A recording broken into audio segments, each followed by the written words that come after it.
ಕನ್ನಡದ ನಂಬರ್ 1 ದಿನಪತ್ರಿಕೆ ವಿಜಯವಾಣಿಯಲ್ಲಿ ಪ್ರಕಟವಾಗಿರುವ ಈ ದಿನದ ಮಹತ್ವದ ಸುದ್ದಿಗಳನ್ನೊಮ್ಮೆ ನೋಡಿ ಬರೋಣ. ಪ್ರಸಕ್ತ ಸಾಲಿನ ದ್ವಿತೀಯ ಪಿಯು ಫಲಿತಾಂಶ ಗುರುವಾರ ಹೊರಬಿದ್ದಿದ್ದು 86.48% ವಿದ್ಯಾರ್ಥಿಗಳ ತೇರ್ಗಡೆಯೊಂದಿಗೆ ಸಾರ್ವಕಾಲಿಕ ದಾಖಲೆ ನಿರ್ಮಾಣವಾಗಿದೆ. ಕಳೆದ ಸಾಲಿಗೆ ಹೋಲಿಸಿದರೆ ಫಲಿತಾಂಶ 12.63% ಹೆಚ್ಚಳವಾಗಿದೆ. ಎಂದಿನಂತೆ ಈ ಬಾರಿಯೂ ಬಾಲಕಿಯರೇ ಮೇಲುಗೈ ಸಾಧಿಸಿದ್ದಾರೆ. 83.65% ಬಾಲಕರು ಹಾಗೂ 88.70% ಬಾಲಕಿಯರು ತೇರ್ಗಡೆಯಾಗಿದ್ದಾರೆ. ನಗರ ಪ್ರದೇಶದಲ್ಲಿ 85.95%, ಗ್ರಾಮೀಣ ಪ್ರದೇಶದಲ್ಲಿ 87.62% ಫಲಿತಾಂಶ ಬಂದಿದೆ. ಪ್ರಾಥಮಿಕ ಶಿಕ್ಷಣ ಹಾಗೂ ಸಾಕ್ಷರತಾ ಸಚಿವ ಮಧು ಬಂಗಾರಪ್ಪ ಸುದ್ದಿಗೋಷ್ಠಿಯಲ್ಲಿ ಫಲಿತಾಂಶದ ಮಾಹಿತಿ ಹಂಚಿಕೊಂಡರು. ಈ ಕುರಿತ ಸಮಗ್ರ ವರದಿಗೆ ಇಂದಿನ ಸಂಚಿಕೆ ಓದಿ.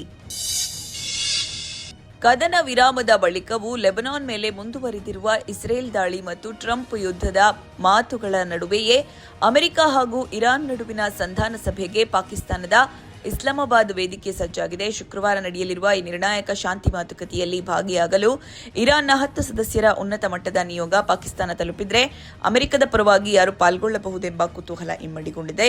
ಈ ಸುದ್ದಿಗೆ ವಿಜಯವಾಣಿ ಓದಿ.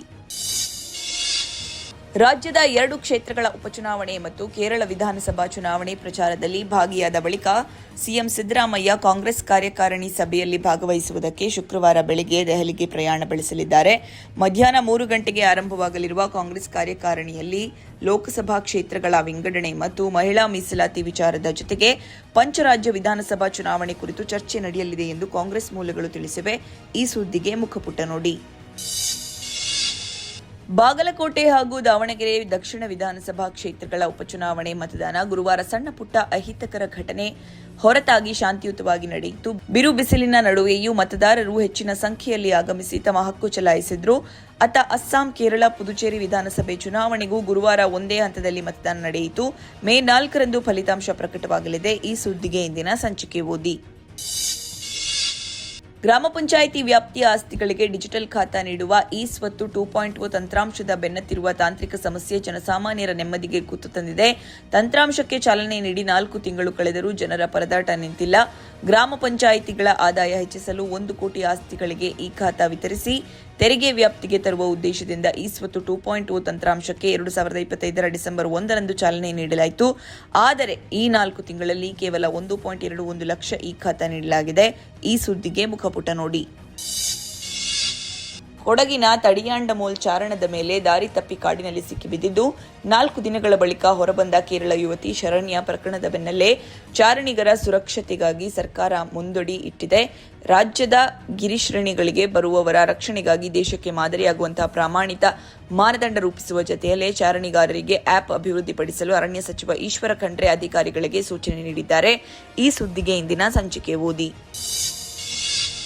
ಗುರುವಾರ ಚಿನ್ನ ಮತ್ತು ಬೆಳ್ಳಿ ಬೆಲೆಯಲ್ಲಿ ಇಳಿಕೆ ಕಂಡುಬಂದಿದೆ. ಬೆಳ್ಳಿಯ ಬೆಲೆ ಪ್ರತಿ ಕೆಜಿಗೆ 7,800 ರೂಪಾಯಿ ಇಳಿಕೆಯಾಗಿ 2,43,000 ರೂಪಾಯಿ ತಲುಪಿದೆ. ಅದೇ ರೀತಿ 99.9% ಶುದ್ಧತೆಯ 10 ಗ್ರಾಂ ಅಪರಂಜಿ ಚಿನ್ನದ ಬೆಲೆ 1,500 ರೂಪಾಯಿ ಇಳಿಕೆ ಕಂಡು 1,54,900 ರೂಪಾಯಿಗೆ ಸ್ಥಿರವಾಗಿದೆ. ಈ ಸುದ್ದಿಗೆ ಮನಿ ಮಾತು ನೋಡಿ. ತಮಿಳುನಾಡಿನ ಶಾಂತನ್ಕುಲ್ಲಂನಲ್ಲಿ ತಂದೆ ಮಗನ ಲಾಕಪ್ ಡೆತ್ ಪ್ರಕರಣದಲ್ಲಿ 6 ವರ್ಷಗಳ ನಂತರ ಮದುರೈ ಹೈಕೋರ್ಟ್ ಏಪ್ರಿಲ್ 6ರಂದು ಮಹತ್ವದ ತೀರ್ಪು ನೀಡಿ 9 ಪೊಲೀಸರಿಗೆ ಮರಣದಂಡನೆ ಶಿಕ್ಷೆ ಘೋಷಿಸಿದೆ. ಈ ಸ್ಟೋರಿಗೆ ಚಿಂತನ ಪುಟ ನೋಡಿ. ತವರಿನ ಅಂಗಣದಲ್ಲಿ ಸತತ 2 ಗೆಲುವಿನೊಂದಿಗೆ ಐಪಿಎಲ್ 19ನೇ ಆವೃತ್ತಿಯಲ್ಲಿ ಭರ್ಜರಿ ಆರಂಭ ಕಂಡಿರುವ ಹಾಲಿ ಚಾಂಪಿಯನ್ ರಾಯಲ್ ಚಾಲೆಂಜರ್ಸ್ ಬೆಂಗಳೂರು ತಂಡ ತವರಿನಾಚೆಯೂ ತನ್ನ ಅಜೇಯ ಓಟ ವಿಸ್ತರಿಸುವ ತವಕದಲ್ಲಿದೆ. ಈ ಸುದ್ದಿಗೆ ಕ್ರೀಡಾಪುಟ ನೋಡಿ.